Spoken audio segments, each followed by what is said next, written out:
Hello, this is Demon Phoenix and with another Witcher 3 video, and this time we are starting a walkthrough for Deathmarch but on New Game Plus. Now before I start and go into the specifics of New Game Plus, there's a couple of things that I want to cover about how this walkthrough will be different from the regular Deathmarch walkthrough.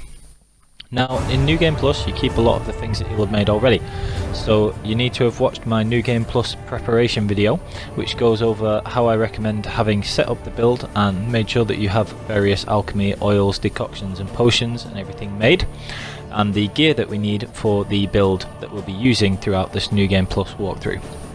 Now New Game Plus can be a little bit harder than the regular game because the enemies scale to your starting level, so the enemies are a little bit different.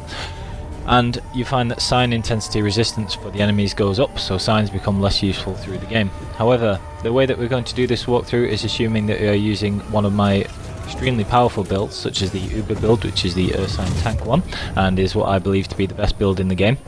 Or possibly one of the others, like the Hybrid Viper build, which is similar but a slightly lower damaging medium armor hybrid take on it. Now assuming you are using this New Game Plus preparation video and that you have the build set up, this walkthrough is going to be a little bit different, because instead of focusing on the specifics, a lot of the combat in New Game Plus is actually going to be extremely easy, and there aren't very many enemies that give you difficulties whilst we're playing New Game Plus with this Uber build of mine. So what it's going to focus on is how we set things up to be able to use that build correctly, and how we progress things as you go. And playing New Game Plus with one of these extremely powerful builds, with these combat alchemy builds, also means that you have options for doing things in a different order, so you can take on Red Skull enemies a lot more easily than in regular Deathmarch, because of the abilities and the gear and resistances that we have in place. So just bear that in mind as we go through New Game Plus. This is a slightly different type of walkthrough. So you can see there that when you start New Game Plus it restarts at Kaer Morhen and you're at the level you were, and you see there it says that you get a potion of clearance to reset your abilities. But I would recommend having done this from my New Game Plus preparation video and having the build in order before you start New Game Plus, so that you can save that potion of clearance if you need it later and everything's already in order. Now this is the first part of the game, and you're going to be taking on ghouls like you have there, and you see my toxicity was only 145, even though I have acquired tolerance slotted. Now a couple of the alchemy abilities need to be removed and then put back onto your ability tree for them to take proper effect. It's just a little quirk of New Game Plus, so make sure that you're aware of that. But for this first battle here, it won't be a problem. We've still got enough toxicity to use the Warthog decoction and the Arakas decoction, and with the Necrophage oil you're about to see why New Game Plus is so much easier with this kind of build than it is regularly. Now there, usually we're using the Ursine chest armor, but I have the Viper chest armor there just because it looks like the normal starting gear, and it has high monster resistance anyway, so I just wanted that gear for the cutscene. So that's a strange little thing there, so that's why we have the Viper chest. But we have Arendite, and you can see that because of the build that we have and the fact that Arendite is ridiculously powerful, we power it up there, and that was 10 charges to power up Arendite, and we killed all 5 of the enemies. So that's the way New Game Plus is going to go for us, and that's how we're going to go through this walkthrough. Now this is just a quick demonstration that you may need to unslot and then reslot some of the alchemy abilities. Protective coating will normally work the same, but I just want to take it off and reslot it just to triple check that it's working. You might as well do that because we're doing acquired tolerance at the same time. Now I'm level 61 before I start New Game Plus from a little bit of grinding, and you may have watched my video on how to level up if you wanted to do that, but the guide will not make any difference, and it won't make a difference if you're level 53, 54, 55, whatever you were at the end of Blood and Wine. The build works exactly the same, it's just you'll have a few less ability points, and so you can still follow this walkthrough exactly the same if you started New Game Plus at a lower level, as long as you had the basics of the build in place, so don't be concerned about that. One of the things you need to watch for when we're doing New Game Plus in White Orchard is that there are a few things that are different from the first time that you go around. Like one of the submissions is to speak to Tomira the herbalist about where you would find buckthorn, but because you keep your alchemy inventory and all of your ingredients and things, you will already have buckthorn, and if you don't drop it out of your inventory entirely, and that includes not putting it in the stash, that doesn't work.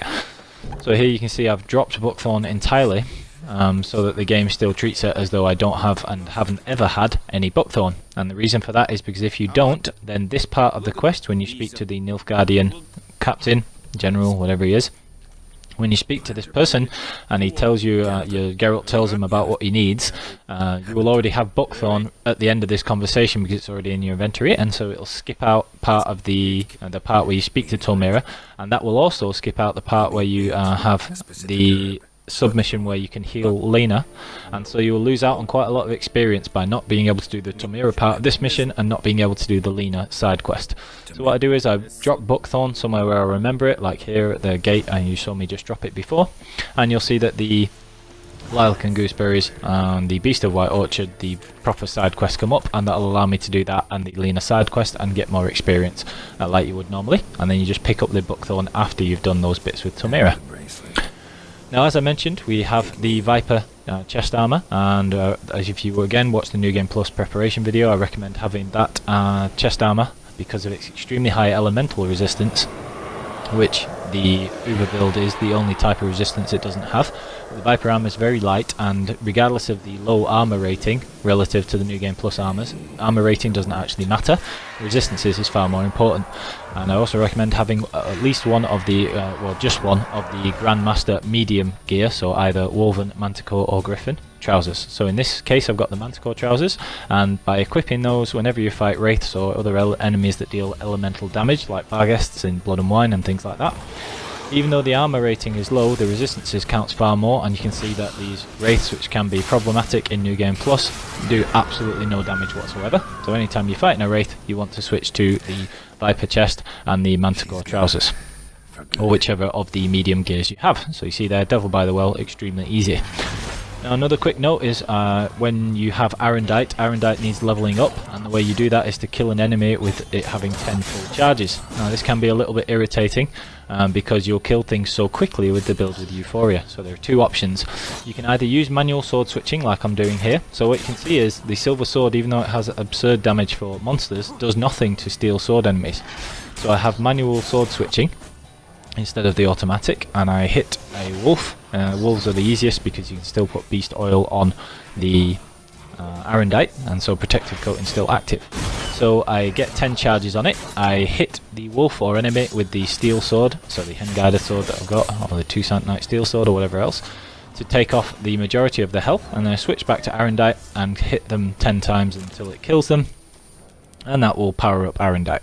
So you can either switch to a weaker mutation like mutated skin every time you level up until you've got those 10 charges on Arendite, or you can use the manual switching and actually kill steel sword enemies with it. So those are your options for leveling up Arendite.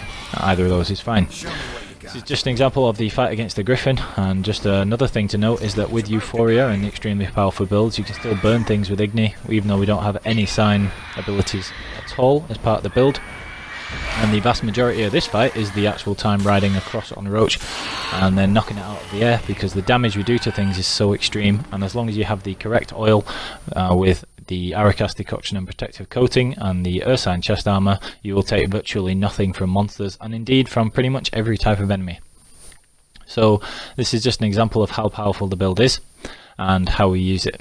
Now you can see here that again, the majority of the time of this fight is actually catching up to the Griffin and knocking it out of the air, because it takes maybe 5 hits in total, if that. So we did burning, hit it a couple of times, it flies off, hit it again out of the air, and then you'll see it goes down in 2 hits, and I'm not even trying to hit it particularly hard.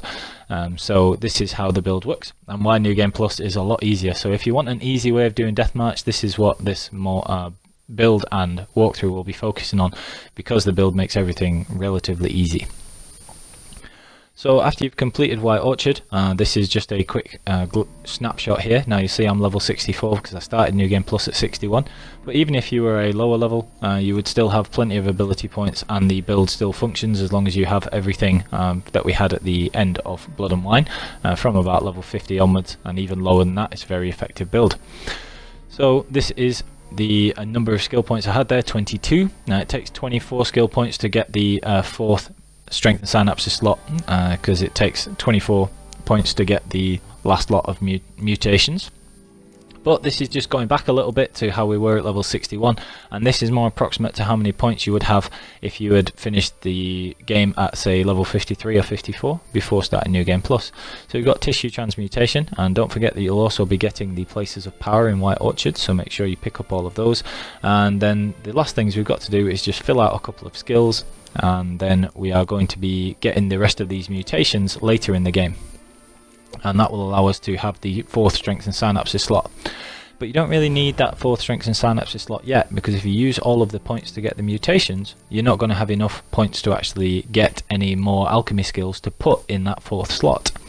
Now, I mentioned in the New Game Plus that depending on whether your mutagens carry over or not, the greater mutagens, that should affect your decision on how many mutations you want to have unlocked going into New Game Plus. But regardless, this is what we want to use our points on, so this is what you should prioritise with the points that you get from White Orchard and when you level up in New Game Plus. So first of all, we need some more points in the alchemy tree to unlock Killing Spree there, so I'm going to get Fixative first. You can swap Fixative for Tissue Transmutation if you want.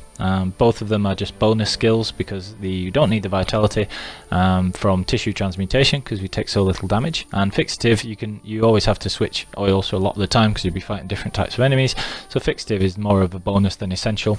But what you can do is once you've got enough points there, you get Killing Spree and then swap Killing Spree into that slot. So you can have Killing Spree in the place of Tissue Transmutation or Fixative, and then you can slot one of those 2 alchemy skills when you get the 4th Strength and Synapses slot later in the game. Now the points that you want after that, I would prioritise putting into Razor Focus first and then Rend after that, because Razor Focus increases your adrenaline gain, and Rend is extremely effective even without having the 4 points in it. So again, putting the rest of the points into Rend after the first one is more of a bonus than anything else. So just to recap, we want to do White Orchard, make sure everything's done there, unlock Killing Spree, and then put Killing Spree in the Tissue Transmutation slot, and then get Razor Focus maxed, and then focus on Rend after that. So I hope you found that useful. Thank you for watching. Please like and subscribe, and stay tuned for more videos. Thank you.